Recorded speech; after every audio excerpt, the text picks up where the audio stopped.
For as long as our records go back, humans have been looking to the stars. We've used them to navigate, to track weather and tides, and to tell the stories of who we are and where we come from. Here in East Arnhem Land, that connection to the night sky has been passed down for generations. And now it's being carried into the future, propelled by rocket fuel. We're here in Australia, and we're gonna launch some rockets. We're following 2 NASA rocket missions as they try to understand how stars make the planets around them suitable for life. I'm Miles Hatfield, and in this episode, we're talking about living with the stars. The rocket range may be new, but for the people of East Arnhem Land, an interest in the night sky is about as far from new as you can get.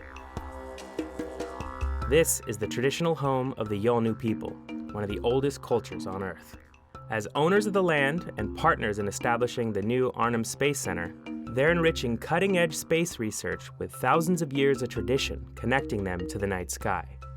As the NASA crew arrived in Australia, we met Jawa Yunupingu, elder in the Gumatj clan, one of the 13 clans comprising the Yolngu nation.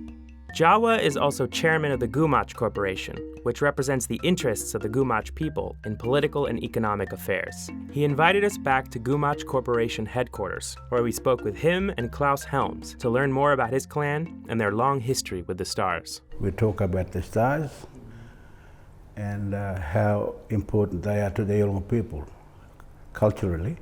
Instead of compasses, we followed the stars to get to wherever we wanted to get to.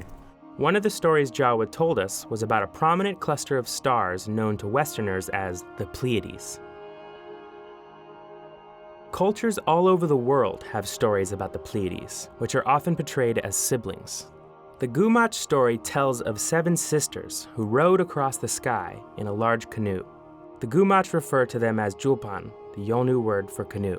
I think this is kind of the Milky Way, where the stars are. Yeah.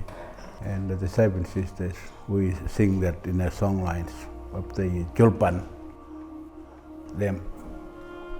This is the canoe, the Julpan. According to the story we were told, the 7 sisters fish and gather food until they reach their home beyond the horizon, where they cook it.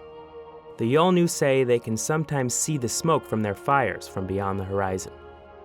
In the stories, they look down and look up at the country as well as the people that they were once. Learning these stories was a critical part of Jawa's upbringing and a tradition he hopes to uphold for the next generation. Whether it's from a painting like this, or it's stories that were handed down from generation, because that's how it happened back in the days. Everything was passed on.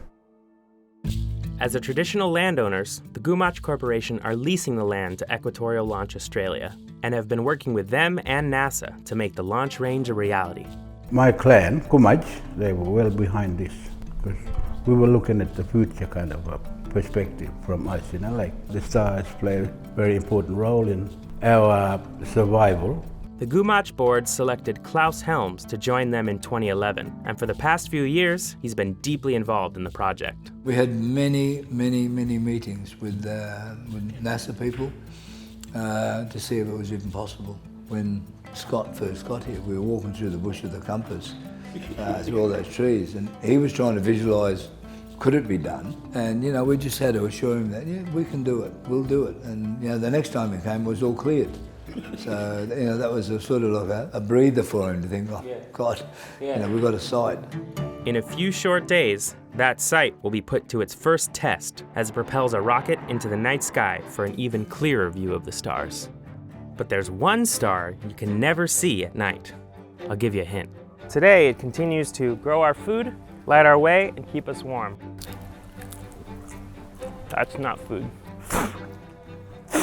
That's right, our sun. Next time, how our sun helps us understand habitable worlds elsewhere in the universe, and how it can mislead us.